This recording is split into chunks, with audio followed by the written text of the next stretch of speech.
Okay, this is Carol Merritt at the Atlanta History Center on Wednesday, September 28th, 2005, talking with John Sibley for Voices Across the Color Line.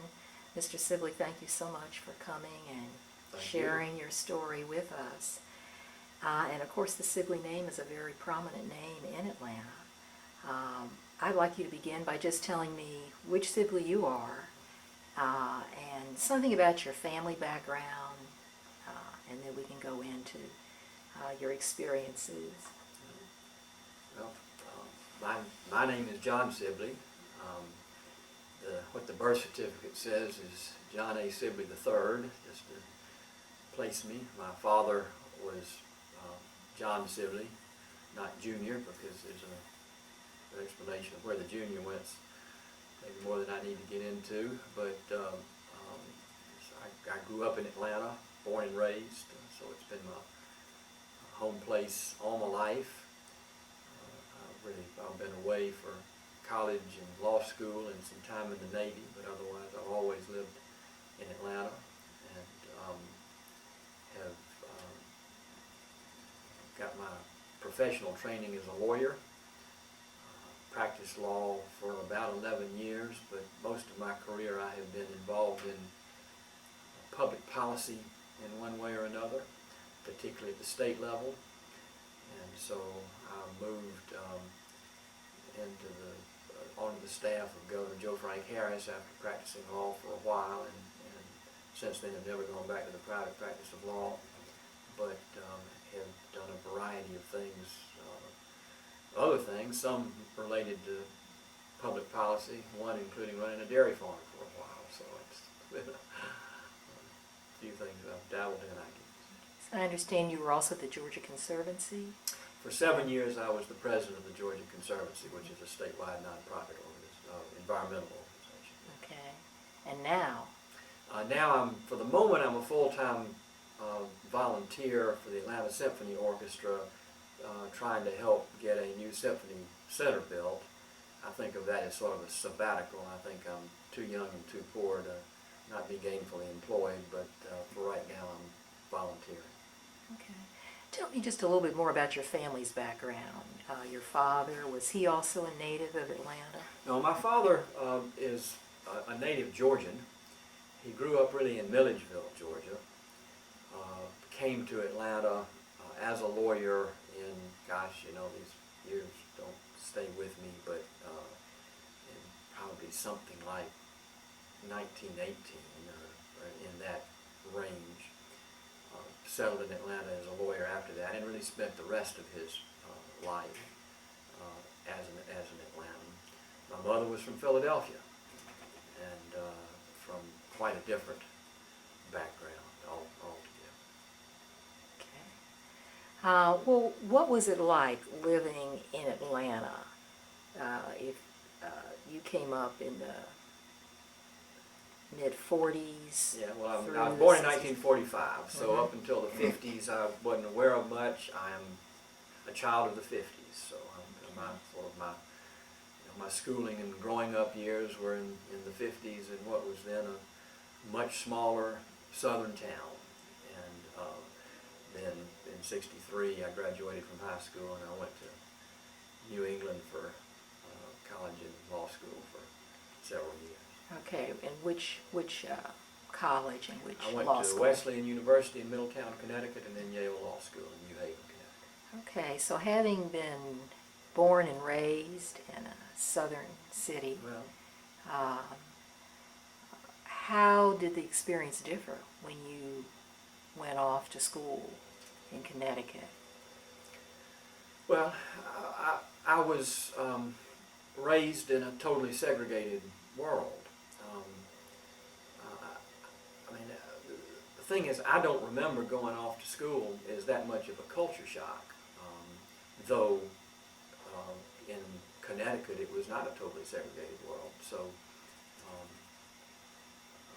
that was different. But as I sit here now, I don't think of that as having been a difficult transition or much of a culture shock, and I couldn't now tell you why that's true, but it seems to me that's the way it was. When you were in Atlanta growing up in high school, what was your exposure, if any, to African Americans? Primarily as workers in the home. And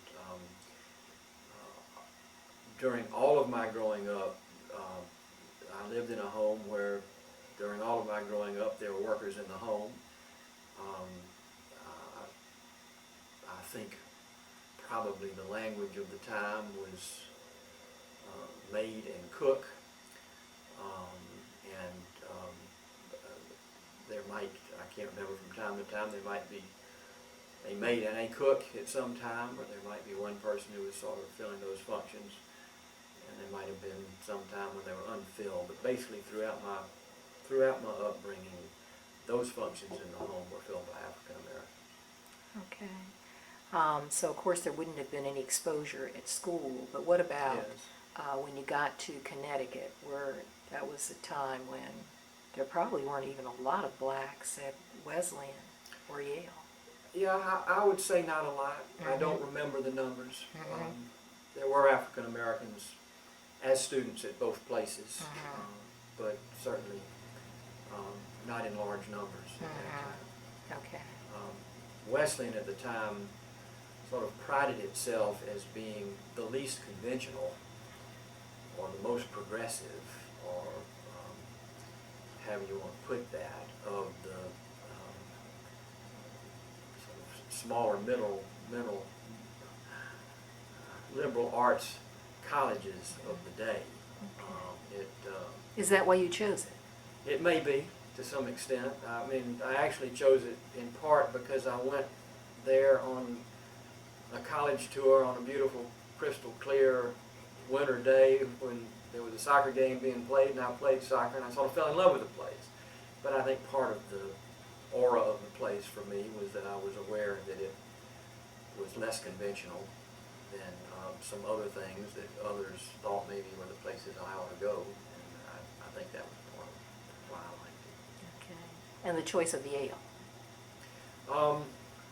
Yale was, I just decided to go to law school, and frankly, I wanted to go to whatever I thought was the best law school I could get into, and that turned out to be Yale for me, I think. So, just generally, what was your consciousness about the race issue? What was your perception or even your observations as you went day to day here in Atlanta? What did you see? Were there any issues? Were there any events that you remember in particular that... I don't remember particular issues or events in terms of public happenings very much, and really my recollection on that's not going to be helpful. I just don't seem to have a mind that collects memories and catalogs them by chronology very precisely.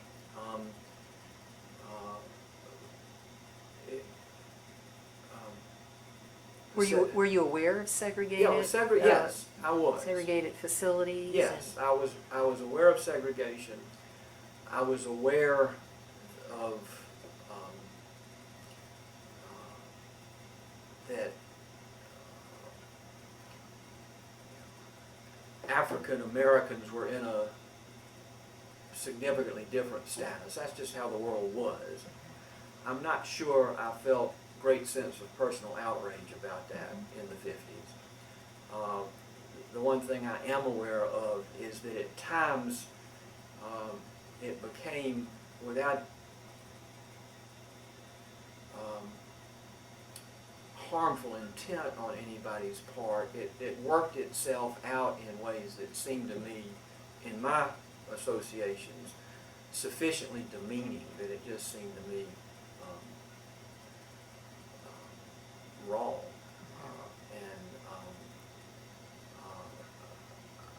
I would say in my personal experience, and again the most direct contact was with people who were called either maid or cook.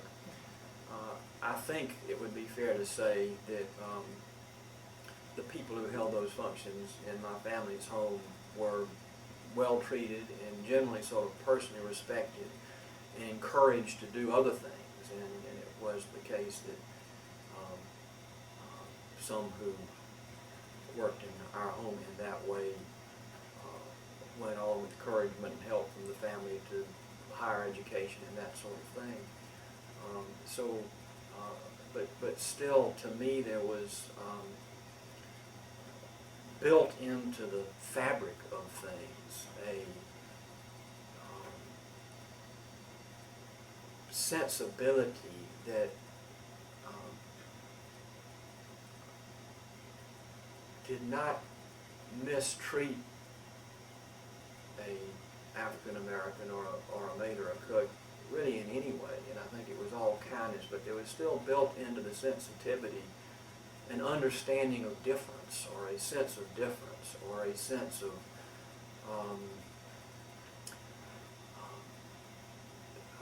I'm not sure how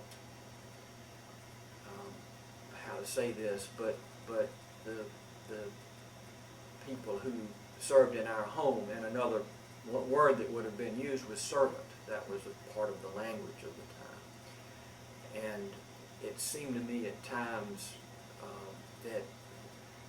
that led to an expectation that people would be on call to meet one's needs or to serve in a way that somehow crossed a line. It was not intentional, and it was not meant to be harmful, and it was not meant to be individually disrespectful, but that embodied in it was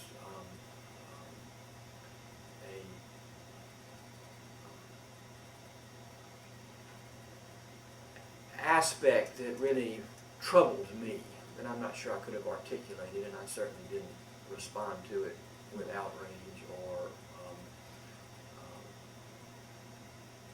insisting on change or anything like that.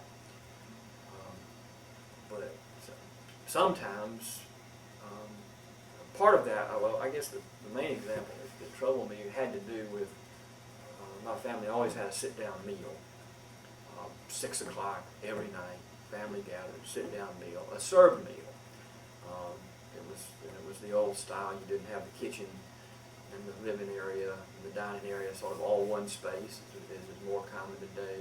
You had the dining room and you had the kitchen. The kitchen had to go through a couple of swinging doors to get from the kitchen to the dining room. The family was served at the table by whoever had the function at the time.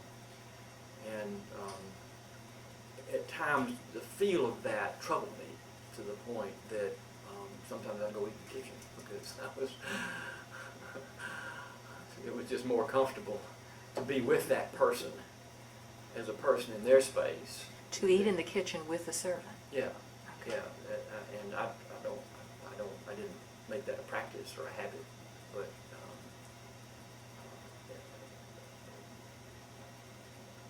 I don't know, and I mean, I can think of one person in particular who, and you just used the word servant, I've used the word servant, happened to be a gentleman who was a high school teacher who was seeking extra income to advance his education. And going forward in higher education.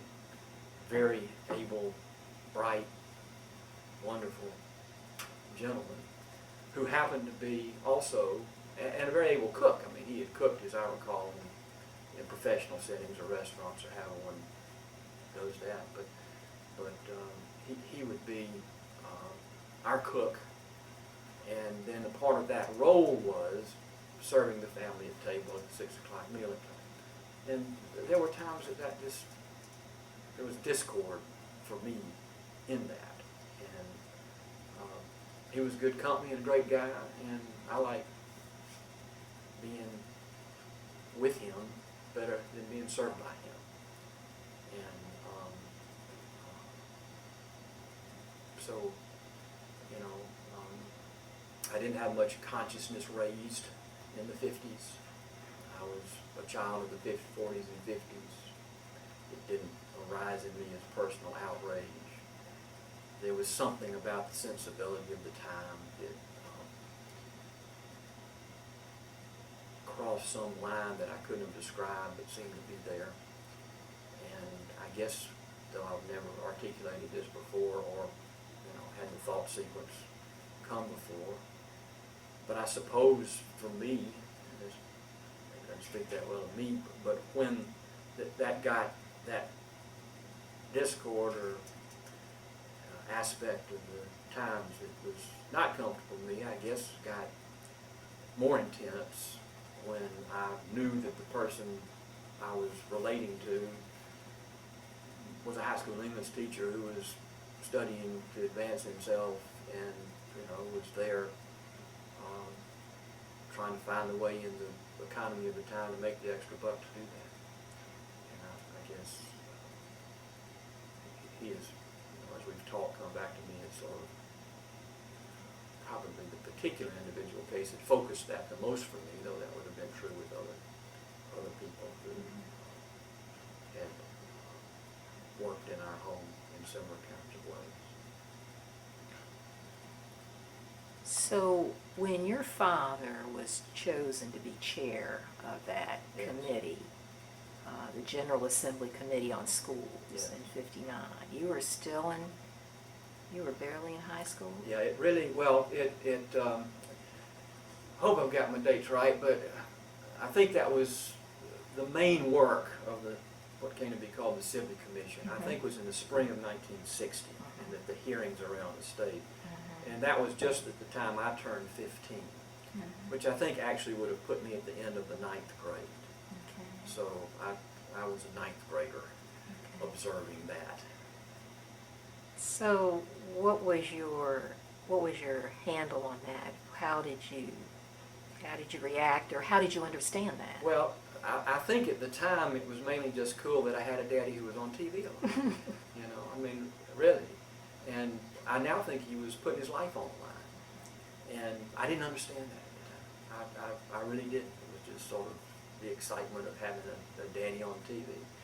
I had a daddy who was a fairly prominent citizen in the community of leadership of the city of Atlanta and the state of Georgia. But he was not an on-TV guy at all. He didn't seek that.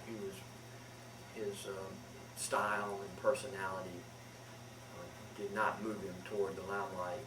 And my guess is he was pretty uncomfortable with the role in the limelight. But for me, it was neat to have him there at the time. And I guess that's one of the reasons he was chosen for that position, was because he was, generally in the background.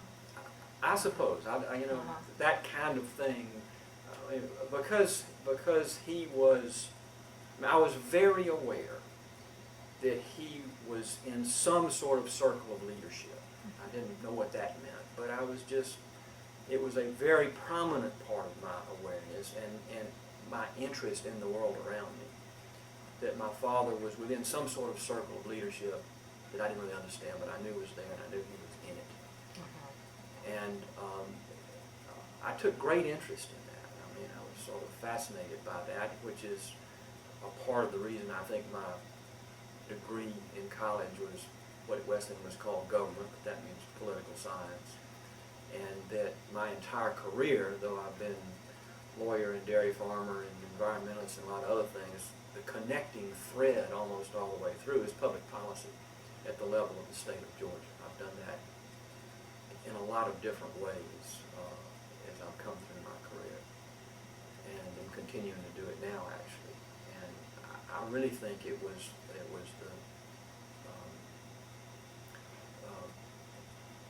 the sort of absorbed and more than thought about understanding that somehow there existed a community of leaders, and that my family participated in that in some way, and that became very interesting. Do you recall at all how your father felt about the responsibility that he had been assigned? No, and he was, I really don't have much good answer to that, because he was a very gentle, quiet person. And he didn't unload on his children, or at least on me as a teenager, and I think not on others generally,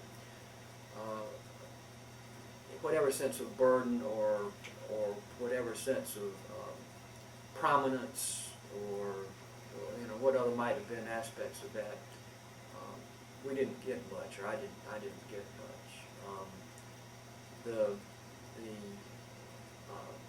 Another thing I will say about him that I think was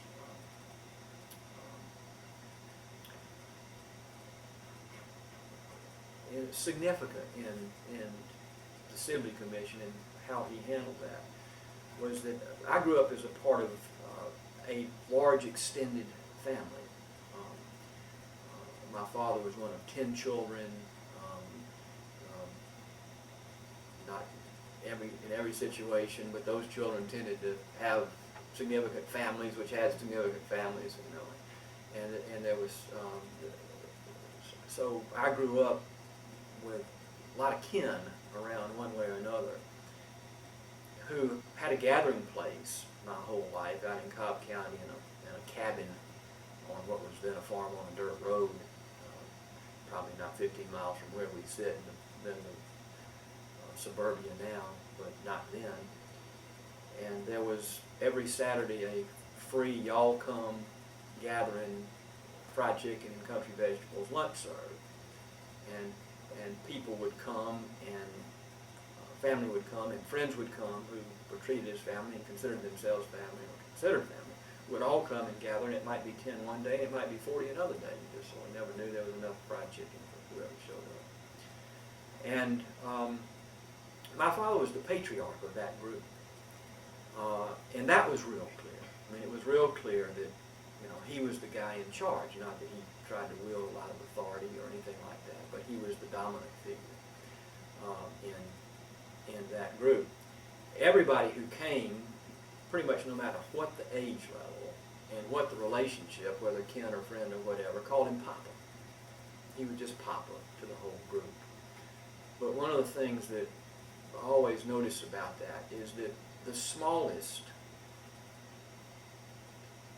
youngest, most distantly related person, maybe a 3-year-old, would also call him Papa, just like everybody else. And that person would gravitate toward him. He was the clear patriarch, and to my mind, this sort of clear community leader, whatever that meant. I'm not sure what it meant, but I had some sense that it was so. And he was the patriarch of the family. But the smallest person was always glad to be near him. And he always responded in a way that, made that smallest person glad. And I think that carried forward in the Sibley Commission, because I think one of the things that happened there was that whoever came to speak, whatever they had to say, whether they felt big and entitled to time, or whether they felt small and seeking for the first time to be heard in some way, they got a respectful reception. And I think that was part of who he was, whether he was in a leadership position or the fried chicken lunch on a Saturday. And it, I think, had a lot to do with why the Sibley Commission worked the way it did and came out the way it did. Mm-hmm. Where were you in high school? Because you were in high school. Westminster. I was here in so Atlanta, private Westminster, school. yes. Okay. At what point then did you, it probably was maybe sometime after the commission had done its work, that you became much more sensitive or aware of the issues of desegregation? Yes, I would say. I mean, Westminster, I'm sure, had no African American students while I was there. Again, my time frame is wrong, but I think the issue really arose in the private schools at Lubbock. And again, I'm not sure I'm right. I think it may have been one of Dr. King's children who was first there. Mm-hmm. But I think that all happened after I was in college. Right, But you graduated then, what year? 63 from high school. 63 from high school, okay. And a part of that was that, again, for me, the transition to the different world wasn't very jarring. So my world just shifted. And I was a sort of Northeastern college student, not a part of the sort of struggling Southern community that was in those very years becoming so deeply involved and torn around the issues of integration. But I sort of got distanced from that because I was off in a world that didn't have the same issues in the same way at that time. And I was not as close to what was going on in Atlanta. And obviously I was aware and read the papers and saw the news, but I don't think it was as immediate to me as it would have been if I'd still been in Atlanta most of the time. I wasn't. Did you have any opinions about it, though? How did you feel about it? And, of course, even if your opinions or information would have changed over time. I'll tell you, I give you what I guess is my honest response to that. I mean, the thing in me that was uncomfortable around the situation I grew up with became support for integration as that issue became more conscious to me and became more active in the political world and all of that. What I'd have to say on the other side was that there was a time when I had trouble accepting violence as a part of the process. And so I can't, I mean, I would guess if I had to place it in time, I would say in college. And so there was probably a time in college when I was supportive, for example, of Dr. King, but wondered if maybe he didn't have to push so hard because it seemed to be, an outcome of that seemed to be violence. Now, I don't think that way now. I now think that it had to happen the way it happened. But I would say that a part of my transition from a kid who grew up in a segregated society in a home where my main relationship with African Americans was as servants, to stay with that word, but who felt uncomfortable somehow with some aspects of that, to wherever I am today, was a time of becoming sort of having a political position in favor of integration, but an emotional position that had trouble accepting violence as a part of that process. And that was just one stage in my movement to wherever I've come.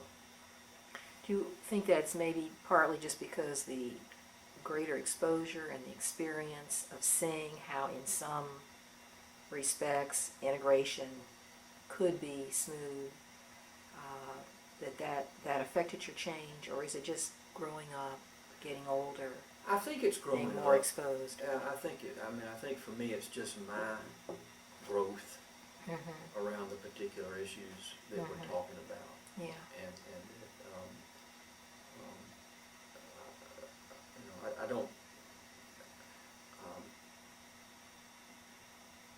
I don't think I personally could ever embrace violence as a tool. And I think I'm sort of, as a personality, would be avoidant of that. And in fact, in my professional life, I would say I'm most often recognized as a consensus builder. That my tendency, just as a personality, is not toward confrontation. It's toward finding the ways to come together, to work together to do things, which is, so I think it's probably a reflection of that in there. Now, though I personally, to this day, would not be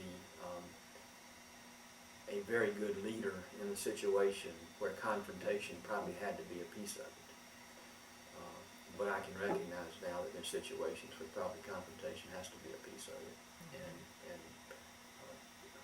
am a lot more comfortable with confrontation that occurred in the civil rights movement than I probably was at some points along the way. I think that's honest. Certainly the student movement was more confrontational Yeah, than the old guard black leadership. yeah. So, But even at that, I mean, I don't know why this one stands out so strongly for me now, but to put it plainly, John Lewis getting his head cracked on the Edmund Pettus Bridge is sort of where today I can feel outrage. You know, I couldn't feel outrage when I was 15. Today I can feel outrage about that, and can accept that. I mean, there may have been a time when I would have doubted whether being a part of the situation that was getting people's head cracked was a right way to go. I don't have much doubt about that now. But there was probably a time when, I mean, I'm sure there was a time, though I can't, probably is not the right word, how to express it exactly as I felt it at the time, or place the time right. I just have trouble with it at this point, but I'm sure there was a time that I was reluctant about confrontation to the point of violence, and now that's a little different, because now, you know, for whatever reasons it is, that particular event along the way stands out as worthy of outrage for me. well, even though you were kind of growing up in the period when these issues really were at the fore, but maybe you can relate it to your involvement in public policy and generally, and your assessment of Atlanta as a city. It was often said that Atlanta was too busy to hate, Right. and that there were certain things that were distinctive about Atlanta. Atlanta wasn't Birmingham. What comments might you have, in hindsight, Right. about Atlanta as a distinctive city, about its whole response to this very pressing issue, Yeah. civil rights? Well, I'm an Atlantan. I'm proud of Atlanta. I'm glad to be in Atlanta. I'm happy to claim for Atlanta that it was in some way distinctive, that it found its own style, which was probably more positive than some other places about how to respond to issues of race. To say that Atlanta was a city too busy to hate, to me, glosses over the reality of the situation, and that the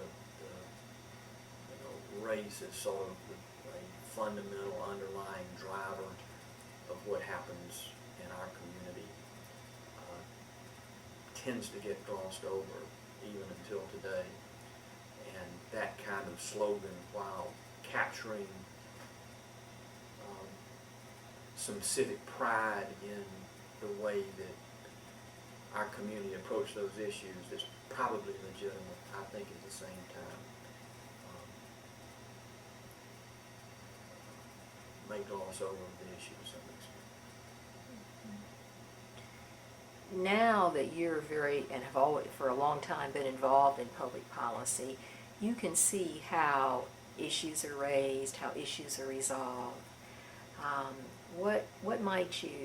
What comments might you have on maybe where we are now in the whole area of race relations, city development issues, from your perspective as someone involved in public policy? Well, I think we've come a long way. I think it's fair to say that. I think, to my mind, and again, just to finish the thought, to my mind, race is still a fundamental underlying driver of how things happen and why they happen in Atlanta. It's not an issue that I've taken on as sort of a personal issue. I've taken on the environment, and I've taken on other issues is my issues. I've never taken on race as my issue. I still think it's a big issue and it's out there. And, though again, I think we're entitled to claim and take some pride in progress that has been made. I'm afraid that sometimes that tends to cause us not to focus on what still needs to be done. Well, even from your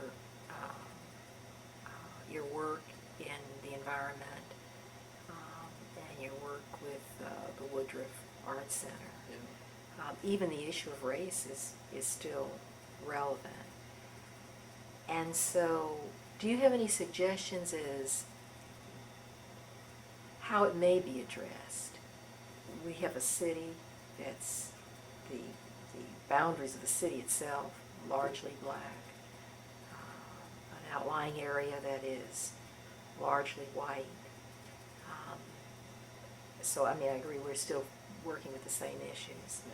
Yeah. I really would be interested, from your perspective, are there any avenues, any possibilities, any ways of better addressing that? Well, my answer is going to come right out of my sort of, what I told you was my personality or style around not confrontation, but consensus building. And so what I believe in is looking for the chances to have people in conversation together in ways that may result in you thinking about the issues, so that broadening diversity of participation in whatever may be the issue at hand is one of the tools that I think it's worth striving to use more and more. But that's just my style. There are other tools and other ways of doing things, and that's how I tend to do it. Okay. Is there anything else you might want to say? It's been a good interview, and just wanted to give you an opportunity to share anything else about your perspective or your recollections. I don't know. Nothing else. I'm glad to answer your questions. Still not sure how helpful it is, but I'm happy to have had the chance. Well, I want to thank you for coming. We've gotten some information that I know is nowhere else in oral history. Insight on your background and also your father's direction. So I thank you so much for coming. Okay, well, thank you. But you're with